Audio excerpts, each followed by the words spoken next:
The main focus of this curriculum, which you have probably heard a number of times, is not to memorize spelling words. The focus is to concentrate on the phonograms and spelling rules that students have learned to help them spell words.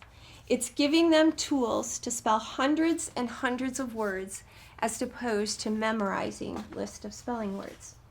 So in everything you do, whether you're working with phonograms or on spelling rules, your concentration should be on the sounds that are within those words. We are going to take a look at the markings that we talked about in the previous video with the phonograms. Students know how to do this, so this is something that as a parent you should be aware of and know how to do as well. Students learn that they're to underline phonograms of 2 or more letters. They learn that a phonogram's first sound is not marked. Sounds other than the first sound of a phonogram are numbered. They underline a vowel saying its name, and they double underline a silent phonogram. The majority of the rules that they learn are learned through an introduction of the rules, but there are a few more specific ones that are written and words are marked based upon those rules.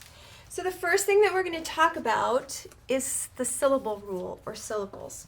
So students learn that a syllable is a chunk of a word, and it acts just like a word. So the phonograms and rules that apply to a word can also apply to a syllable. How do they know where a syllable is in a word, or how many syllables a word has? How do you know that? So students have learned that every syllable contains a vowel, and when we pronounce a vowel, our jaw drops. So they learn A, E, I, O, U, that your mouth is opening every time you say a vowel. So when you say a syllable that contains a vowel, your jaw will drop, your mouth will open, and your jaw will drop over. Awesome. So let's use the example of the word phonogram. So a student would put their hand under their chin and they would say that word, phonogram.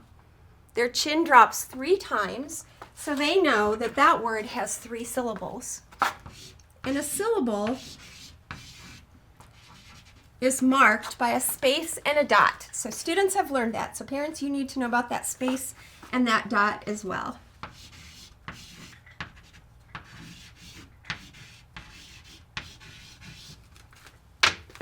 Now that they have the syllables, they can apply the rules and the phonograms that they know and the markings to those smaller sections or chunks of a word. In addition to those markings, the other major ones that students learn are the silent final E rules, and those are actually memorized.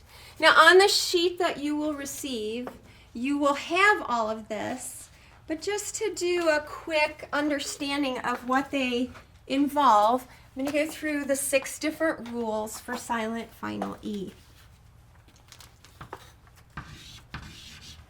So again, students learn that this letter, because it is a silent phonogram, gets a double underline.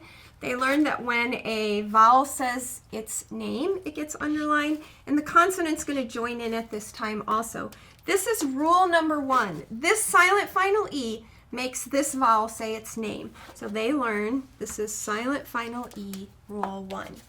So you'll have that on the sheet that you have access to, and you will also have those markings to understand how that works. In this word, students learn that English words do not end with U or V. They must have an E at the end to finish the word. So that is their second rule that they become familiar with.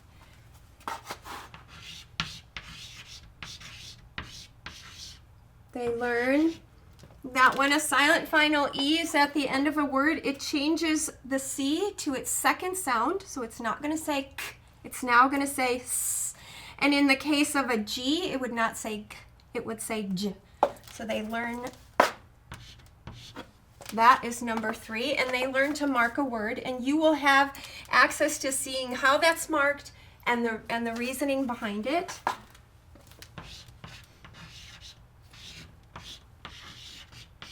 Students learn, as we said in the beginning, when they learn about syllables, that every syllable needs to have a vowel. So a silent E needs to get added to get that vowel into the syllable. And they learn too that the silent final E is added to let you know that this S is not a suffix. It is a part of the basic word. And then their last one is called, their last rule that they learn is called odd job number 6, which means that E is doing a number of odd little things and it occurs less often. It might have been an E that was there in a pronunciation long ago. It might be an E that's there to differentiate between homophones. It might be an E that's there to extend a word.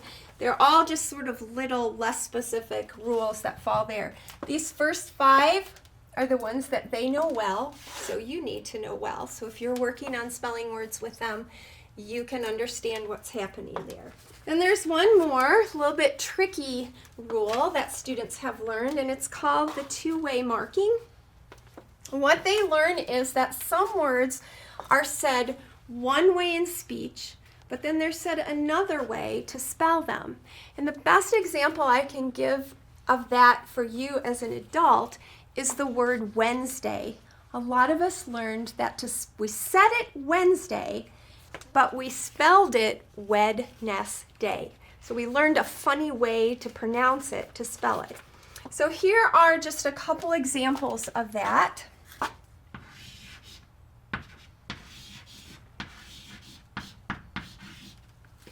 The word is pronounced in speech as again, but students will learn, and it is a two-way word, and they will pronounce it gain. And then they will mark it with that funny speech.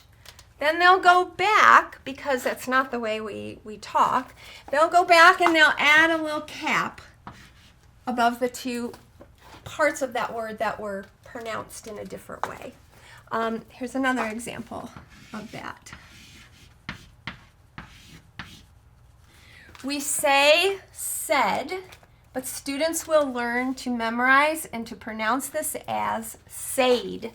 And then they know this two-letter phonogram, A, two-letter A that we do not use at the end of English words, gets an underline. And because of that funny change that we made to pronounce it, it's going to also get a little cap at the top. So all things that your student has spent the beginning of the school year, if they were a kindergartner, and if they were a 1st through 6th grader, just incorporated throughout their day and built upon if they've been at the school for any length of time. But all things that they know, and if you want to be able to help with practicing and reviewing spelling words that are important for you to know as well. I hope that this will help. It will provide you with a way to work with your student and understand what they have learned throughout the year. So thank you.